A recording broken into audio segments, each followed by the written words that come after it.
Welcome to Bayou Time. I'm Jacob DeGate, and it's now my pleasure to introduce State Representative Tanner Magee. Tanner, thank you very much for joining us. No, thanks for having me on. Always a pleasure.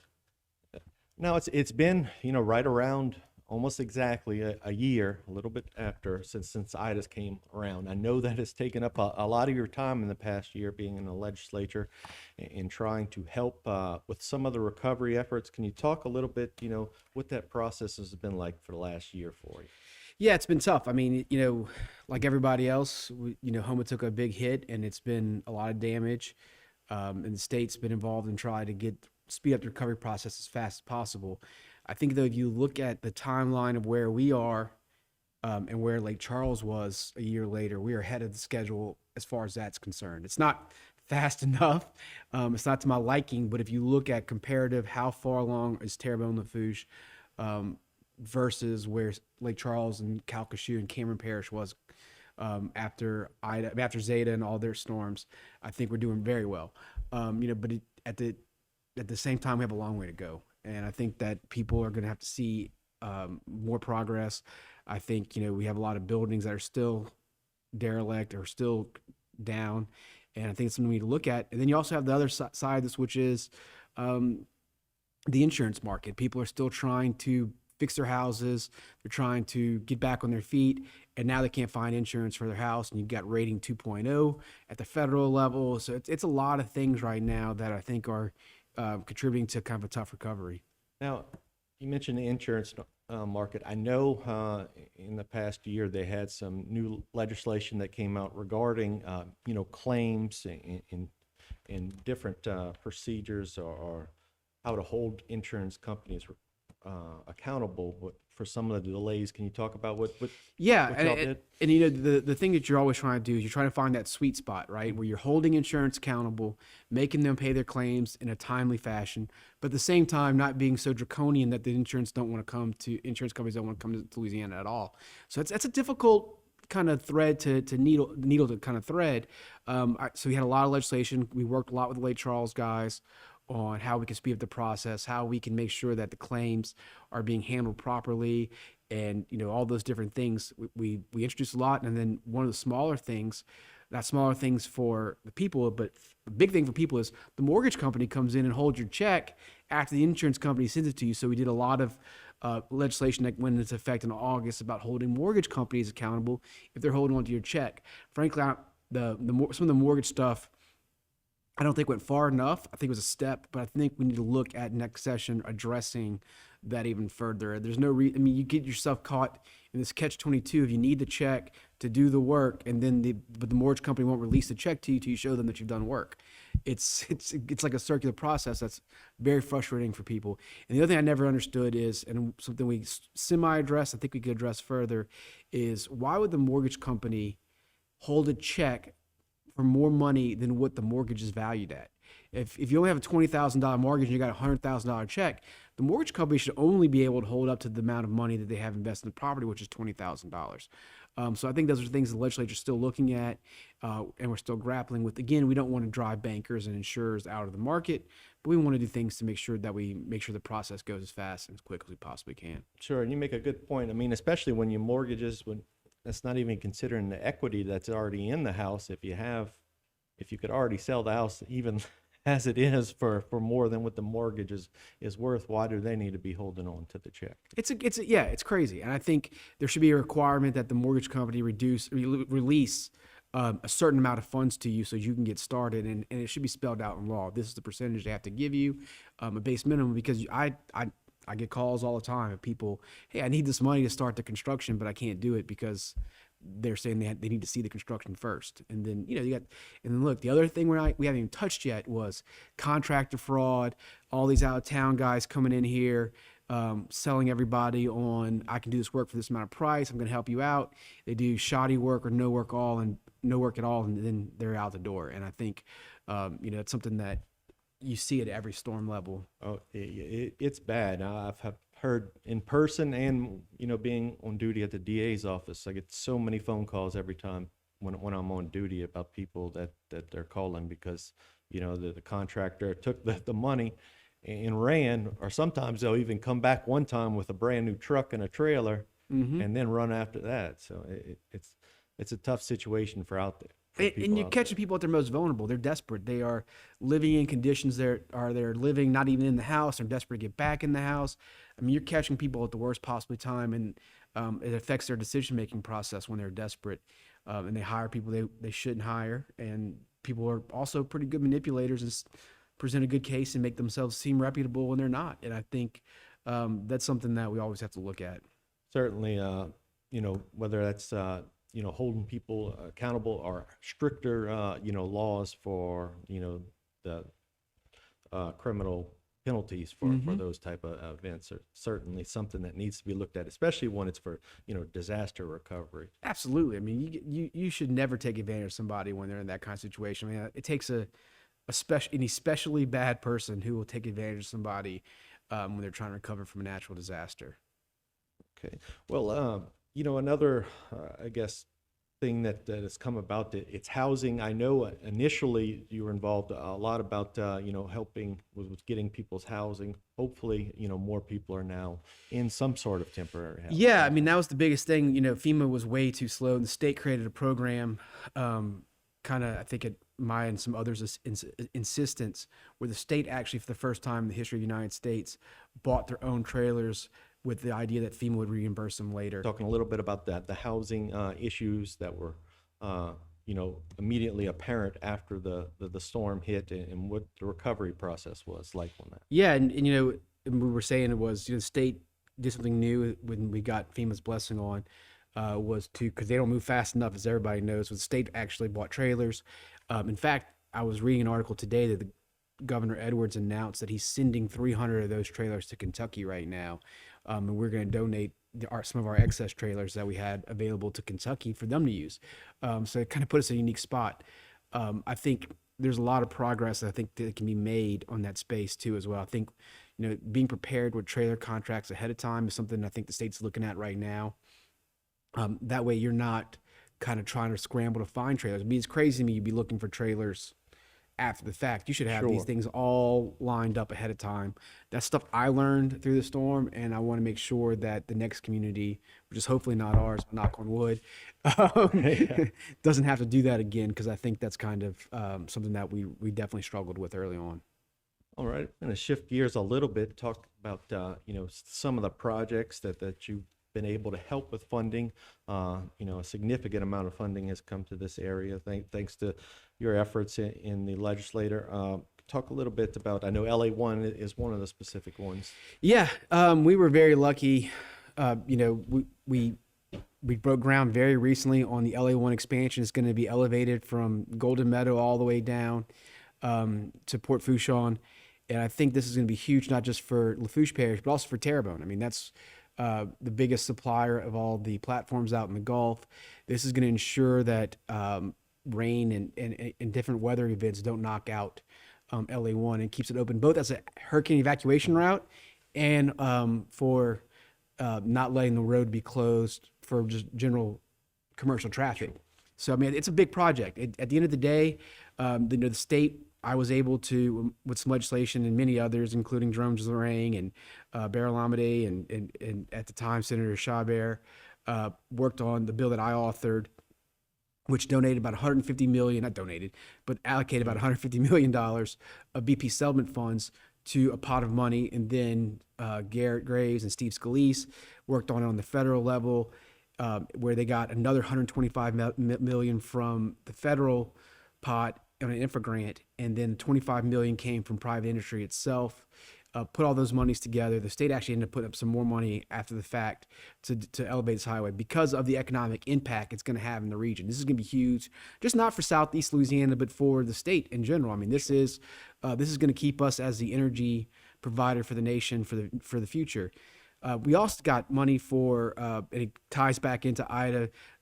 Representative Zerang and I were able to put $20 million into a special pot of money that any public entity can apply for if it has, damage from Ida that's not being covered by FEMA, not being covered by insurance. And we are, I think Terrebonne and Lafourche are going to be the big beneficiaries of that, as we had the most damage, I think, so it's going to be big. in that area. Also there's small things like the Brady Road Bridge down in Dularge is going to be replaced. I mean, we got projects in the entirety this last year budget cycle. Every parish in the state, Terrebonne Parish got the second most amount of money. Lafourche Parish got the third most amount of money. So we, as a delegation, I think has never been stronger as far as bringing back home money and projects to this area that are desperately needed. From Organza to the Gulf, we put money to that again. Only parish that did better than us was Lafayette Parish, and they have the Senate president is the, to kind of help steer that That money. always helps. But I mean, if you add Lafourche and Terrebonne together, we dwarf Lafayette Parish by a lot. So I mean, these are big days for us. As far as I don't know that we will ever have this much money flowing to Terrebonne and Lafourche Parish as we do this year. And so I mean, I'm very excited, and I feel we funded pretty much every project we set out to fund at that time, and probably then some. Yeah, and it's nice to see that money coming in. Not only does it go to protect your economy, but it also helps with the job market, businesses in this area, and then the sales tax that's associated with that as well. Absolutely. I mean, and look, La Petite Theater, they're finishing up their renovation. State participated in that. They're going to be renovating. They're going to be creating a downtown park, Rotary Centennial Park, or the Boulanger Downtown Park, they're calling it. The state participated $900,000 to that. So we're doing stuff inside Houma, stuff down the bayou as far as bridges and roads and stuff. We have a lot of money coming to this area, and I think it's going to show the commitment of the state to Terrebonne Parish and the commitment of the state to Lafourche Parish. It's going to be nice. Okay, we have about a minute left, but one of the things you mentioned about downtown, earlier we were talking during the break about the downtown development district that y'all had started through legislation. Can you tell me a little bit about that? So one of the places that was the hardest hit actually in the storm was downtown Houma. We lost several buildings. So Z and I created the downtown, and Representative Amity and Representative Senator Fisi, the downtown recovery district, and we put about $1 million aside in that district alone to help spur investment into downtown, get buildings back into commerce, get that area looking cleaner and looking better again. So I mean, we are excited. The board met for the first time last night, and then we have some really good people, I think, involved in that board and that commission, and they're going to have some real funding, and they're going to have some real ability to make change. And so I think it's something that I'm extremely excited about. Well, it certainly will definitely help the area, not only from recovery, just from a stance of revitalizing downtown. One area that we're seeing in the news right now, a big thing that people don't really think about it in their everyday lives on how important it is, but that's water issues. Getting good, clean drinking water in Jackson, Mississippi right now. Of course, as a result of flooding, you're seeing a whole community without water. It's making national news. Can you tell us, what's going on in Louisiana and the efforts that are being made to try to prevent a situation from that from ever occurring? I read the articles. I'm watching the coverage. 180,000 people without drinking water, without water to use in the bathroom, and how they're struggling right now. And it really reminded me that this is something the Louisiana legislature has been focused on for more than 4 years now. In fact, we put $200 million towards improving Louisiana's water systems. Last year, we're probably going to put $200 million more towards improving Louisiana's water system. And look, this is nothing that gets people excited when you say we're going to fix Louisiana's water system. But if you look back, you step on it, you're preventing something like Jackson, Mississippi happening. You're preventing Flint, Michigan happening. And I will tell y'all that our water systems were in dire need of investment in this state. You had several systems that were on the verge of failing. And, we were just one weather event away from being in the same spot Jackson is. And then that's when you get the bad kind of news that you don't want to happen. And so, we put this money aside. The local municipalities have to apply for it. They have to say why their systems are so bad. And the thing is that these systems go beyond one community.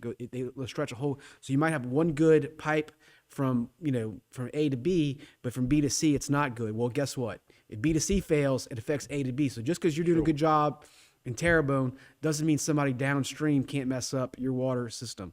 So that's kind of the issues we're looking at. And so we're making huge strides here to be on the front end so we don't have a Jackson, Mississippi issue. Well, that certainly is good always to look forward to help prevent accidents from happening.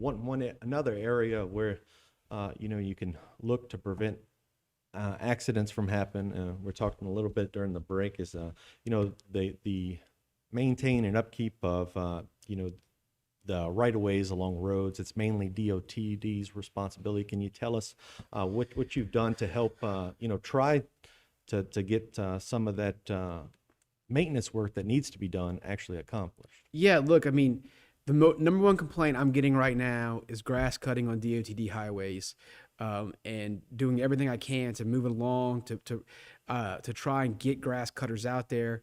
The main issue they're having right now is DOTD cannot afford, or not can't afford, they cannot find grass cutters to go work for DOTD. They typically have about 10 in the area. They're down to 2, which we're in the New Orleans district, so you can imagine where the 2 are most of the time. I actually texted the undersecretary the other day and said, if you don't cut the grass in Chauvin by next week, I'm going to get on a tractor trailer myself. And I don't know what the liability issues that go along with that entail. Sure. I'm sure it's not a positive thing, somebody who's never operated a grass cutting tractor trailer before, to just go ahead and get on the highway and do it. And he said, don't worry, we'll get right on that one. But look, I know how frustrating it is. It's unacceptable. Some places in Terrebonne have not been cut at all in an entire this year. I mean, that's reality. I also understand from DOTD's point that they're trying. I mean, they hire a guy to go cut grass, they pay him $10 an hour, and then 2 days later, Target offers them more money because they can't find employees either. And so that's just kind of the state of labor market right now. Not that it makes it an excuse, but it at least helps the public understand what the actual challenges are to getting it done. We need to get creative. I've been talking to members of the council about having DOTD just pay the parish to do it. And you're seeing that right now. I think, Councilman Darren Guidry did some stuff with Martin Luther King as far as that goes. And I think we need to kind of look at some more ways of doing that. And I think that, fixing that is something that might take some more creative solutions, because I don't know that market's ever really going to change very often. And that's not DOT's only issues, to be honest with you, but sure. It's a major organization, and I think it's an example. People don't understand this. The legislature does not have much of a role in funding DOTD. They get their money from the gas tax automatically. It really does not go through us. Their salaries are protecting the Constitution, so we don't have much control or authority over DOTD as a state agency. It sort of works separate and apart from us. The only thing I can do, which I do is I think as good as anybody, is bug the living daylights out of them and call them repeatedly. When I get a complaint, I call DOTD, try and stay on top of it. But that's what happens when you kind of have a bureaucracy that's unaccountable. And other agencies don't operate like DOTD. They have to actually get their money from us. Sure. They're a little bit more responsive. And so I think, we've been working to try and change that model, but we have been unsuccessful so far. Well, I know the federal government's trying to make the move one day to move towards electric vehicles. So if it's not solved now, exactly, maybe in the future. Well, that was one of the issues with the gas tax a couple of years ago. I was concerned about passing a gas tax, not just because people were not having an appetite for tax at that time, but what happens when you pass a gas tax and then as cars move to electric vehicles, the amount of revenue you're going to get from this gas tax is not going to be able to do the projects that you're trying to tell the public you need to do with the gas tax. And I think that was going to erode the public's confidence when you pass a tax and then the projects don't materialize, because the tax itself does not generate the kind of money you're saying it is as people buy Teslas and people buy other vehicles. Yeah, especially, and especially when you talk about interstate commerce, truckers one day are going to be switching. And I know that's, the gasoline diesel tax that funds a lot of stuff. But again, we thank you for joining us. And again, we thank you for all that you've done at the legislature and bringing the bacon home, as they say. Thank you. I appreciate y'all having me on. All right. Thank you for joining us right here on HTV.